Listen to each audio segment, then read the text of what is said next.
금요일이었던 지난 12일 밤 서울 강남역 인근. 뻥 뚫린 일반 도로와는 달리 중앙 전용 차로에선 버스 수십 대가 늘어서 오도 가도 못하고 있습니다. 신호등이 녹색불로 바뀌어도 좀처럼 나아가지 못합니다. 버스 수십 대가 이렇게 꼬리를 물고 이어지면서 정거장을 지날 때마다 정체가 심해지는 모습입니다. 강남으로 들어왔다가 다시 서울 밖으로 돌아나가려는 수도권 광역버스들까지 계속 합류하면서 정체가 해소되지 않는 겁니다. 옆에 걸어가는 사람들이 더 빠른 것 같아가지고 그럴 때는 그냥 버스 타는 것보다 걷는 게 더 빠르겠구나 생각될 때가 좀 많기는 해요. 직접 간선버스를 타봤습니다. 신논현역에서부터 강남역 부근까지 약 1.2km 거리의 두 정거장을 이동하는데 25분이 넘게 걸렸습니다. 도보로 20분 정도면 충분한 거리니 걷는 것보다도 버스를 타는 게 더 느린 겁니다. 서울시는 국토부가 광역버스를 도심까지 들어오도록 허용한 것이 정체의 원인이라고 주장합니다. 반면 국토부는 코로나 이후 재택근무 해제 등으로 서울로 이동하는 수요가 계속 늘고 있어 어쩔 수 없다는 입장입니다. 전문가 사이에선 광역버스 수요가 늘고 있는 만큼 장기적으로는 서울의 시내버스 의존도를 낮춰서 혼잡을 막아야 한다는 의견도 제시됐습니다. 제일 중요한 거는 광역교통이거든요. 서울 시내는 지하철 중심으로 가고 이제 시내버스의 로드를 좀 줄이자. 국토부는 올해 상반기 안으로 광역버스 노선 조정 등 정체 완화 방안을 마련하기 위한 연구 용역을 발주하겠다고 밝혔습니다. SBS 김영래입니다. 서울 관악구와 여의도를 오가는 경전철 신림선의 신림역. 아침 8시가 되자 출근길에 나선 승객들이 물밀듯이 쏟아져 들어옵니다. 금세 10,000원이 된 승강장. 3량짜리 미니 열차가 도착하자 내리는 사람과 타는 사람이 아슬아슬하게 교차합니다. 몸을 밀어넣다 닫히는 문에 부딪히는가 하면 가까스로 올라탔지만 옷이 문에 끼일 뻔하기도 합니다. 지난해 개통한 서울의 경전철 신림선입니다. 출근길 혼잡도는 어떤지 직접 타보겠습니다. 어렵게 올라탄 열차 안. 이미 콩나물 시루 같은 열차 안으로 승객들이 더 들어서고 15분 만에 몸을 움직이기 어려울 정도가 됐습니다. 이거보다 더 심하게 아예 손발을 못 움직이게 정도로 그럴 때도 많아요. 숨쉬기 답답하시다고? 그럴 때도 많죠. 2017년 운행을 시작한 또 다른 경전철인 우이신설선. 서울 강북구와 동대문구 신설동을 잇는 2량짜리 경전철입니다. 평일 아침 7시 50분 화계역에서 열차를 탔습니다. 여유가 있었던 열차 안은 도심에 가까워질수록 승객들이 점점 늘어나더니 빈 공간이 없을 정도로 가득 찼습니다. 환승 상황은 어떨까? 4호선으로 갈아탈 수 있는 성신여대 입구역에 내려 다시 열차에 타려고 했지만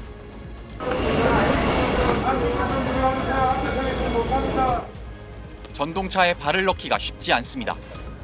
다음 열차가 와도 마찬가지.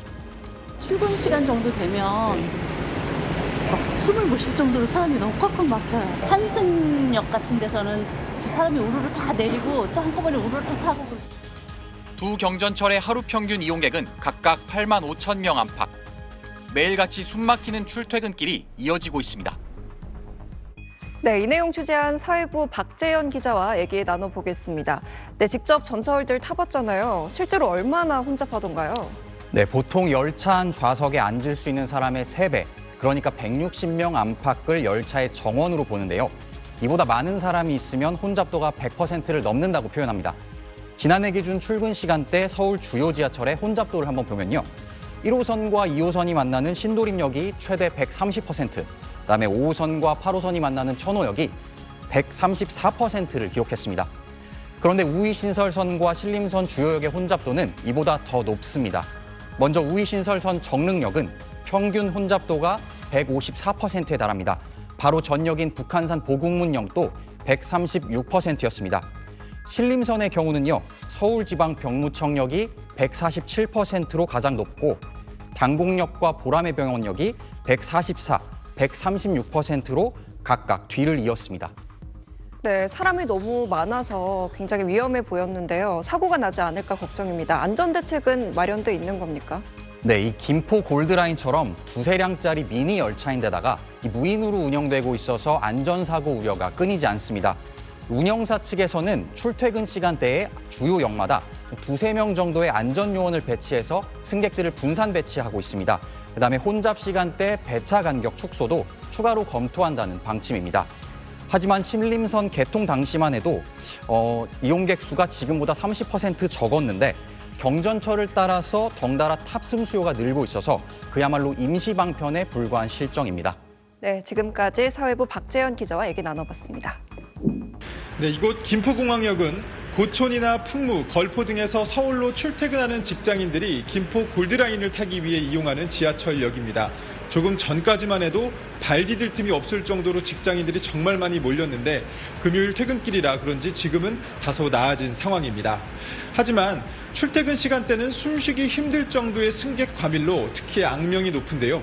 제가 오늘 출근길에 직접 열차를 한번 타봤습니다. 이른 아침이지만 승강장엔 줄이 길게 늘어섰습니다. 출발역과 가까울 땐 앉을 수 있는 자리도 보이지만 승객은 계속 들어차기 시작합니다. 열차에 탑승하기도 어렵고 손을 어디 둘 데도 없이 밀려다닙니다.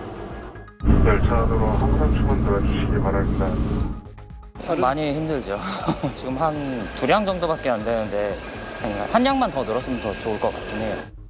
2량짜리 전동차는 172명 탑승용으로 설계됐는데 출퇴근 시간대엔 2배 가까운 평균 300명이 몰려 1제곱미터에 7명에서 8명이 밀집돼 있습니다. 1제곱미터에 10명꼴이었던 이태원 참사 당시 밀집도를 감안하면 호흡 곤란 사고가 언제 일어나도 이상하지 않다는 게 승객들의 말입니다. 심각하죠. 키 큰 사람들이 많다 보니까 가방은 밀리고 숨 못 쉴 때가 좀 있어요. 네, 보기만 해도 정말 위험해 보이는데요. 그럼 왜 김포 골드라인만 유독 혼잡한 겁니까? 네, 가장 큰 원인은 수요 예측 실패입니다. 사업 승인 당시에 김포 인구가 20만 명이었는데 지금은 2배를 훌쩍 넘는 50만 명으로 급증해 김포 골드라인 하루 평균 이용객도 한 달에 1,000명씩 늘어나 8만 명에 육박할 정도입니다. 그런데 애초에 사업비와 수익성 등을 이유로 승강장을 2량 크기로 설계했습니다. 그래서 수요가 늘어나더라도 열차를 더 이어붙여서 대응할 수 없는 구조입니다. 이런 근본적인 문제 때문에 시민들의 불편과 안전에 대한 위협은 계속되고 있습니다. 지금까지 김포공항역에서 전해드렸습니다. 퇴근 후 직장인들이 모이는 서울 강남구 노현동의 먹자골목. 모처럼의 회식 자리지만 박준영 씨는 10시 전에 서둘러 마무리합니다.